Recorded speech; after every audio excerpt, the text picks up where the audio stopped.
சமீபத்திய புயல் எச்சரிக்கை கணிப்புகள் குறித்தும் வானிலை கணிப்புகள் மீதான அவர்களின் நம்பிக்கை பற்றியும் திருப்போரூர் பகுதி மக்கள் தெரிவித்த கருத்துக்களை தற்போது காணலாம். கணிப்பு தவறாக இருக்குது. அதே போல் மழை பேடாத நேரத்தில் பெய்யுது, வேலைவாய்ப்பெல்லாம் கெட்டு போகுது. அந்த கணிப்பு சரியாக தான் நான் நினைக்கிறேன்.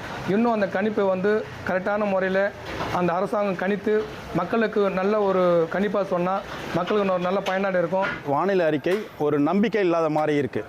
ஏன்னு கேட்டால் கனமழைன்றாங்க, அன்னைக்குன்னு பார்த்தீங்கன்னா மழை கம்மியாக இருக்குது.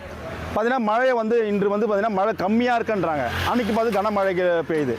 இதனால நிறைய வேலை வாய்ப்புகளும் பள்ளி குழந்தைகளுடைய கல்வியும் நிறைய கெட்டு போகுது.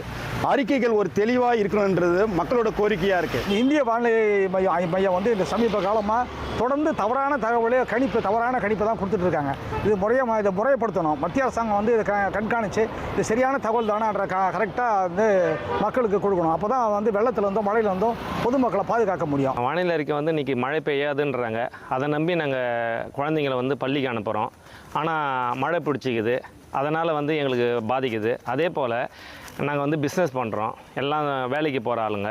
மழை வராதுன்றாங்க, நாங்கள் வேலைக்கு போகிறோம், ஆனால் மழை வருது. இதை நம்பி எங்களுடைய பொழப்பு தான் எல்லாமே போயிடுதுங்க. வெதர் ஃபோர்காஸ்ட் அவங்க சொல்கிற மாதிரி இல்லை. ஸோ ஏன்னா நாங்கள் பிஸ்னஸில் இருக்கிறதுனால ஒரு டைம் நாங்கள் மழை எதிர்பார்க்குற நேரத்தில் மழை இருக்க மாட்டேங்குது. அவங்க சொன்னாங்க புயல் கரையை கடக்கிறோம், அந்த டைம் வரைக்கும் மழை இருந்தது. அதுக்கப்புறமா அன்எக்ஸ்பெக்டடாக வருது போகுது. ஸோ அது கொஞ்சம் ப்ராப்பராக ஃபோர்காஸ்ட் பண்ணால் நல்லாயிருக்கும். ஸோ ஏன்னா நிறைய பேரோட லைஃப் பிஸ்னஸ், வெளியில் போகணும், ட்ராவல், இங்கெல்லாம் ஸ்டக் ஆகி அஃபெக்ட் ஆகுது. ஸோ அதை வெளியில் அதர் சோஷியல் மீடியாவில் இருக்கிறவங்க கூட சம்டைம்ஸ் ப்ராப்பராக ப்ரெடிக்ட் பண்ணுறாங்க. மக்கள் குரல் பகுதியில் திருப்போரூர் மக்கள் தெரிவித்த கருத்துக்களை பார்த்தோம்.